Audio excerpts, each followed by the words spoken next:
স্বাধীনতা দিবস ও ঈদকে সামনে রেখে ঢাকা আরিচা মহাসড়কে অবৈধভাবে গড়ে উঠেছে স্থাপনা উচ্ছেদ শুরু করেছে সাভার উপজেলা প্রশাসন।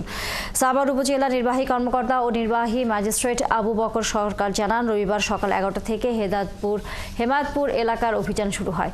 এ সময় বুলডোজার দিয়ে শত শত অবৈধ স্থাপনা গুঁড়িয়ে দেওয়া হয়। এতে ফুটপাত দখলমুক্ত হলে পথচারীদের চলাচল বিঘ্নিত হবে বলে জানান তিনি। এছাড়া এই অভিযান অব্যাহত থাকবে এবং পরবর্তীতে কেউ আইন অমান্য করলে তাদের জেল জরিমানা করা হবে বলেও জানান তিনি।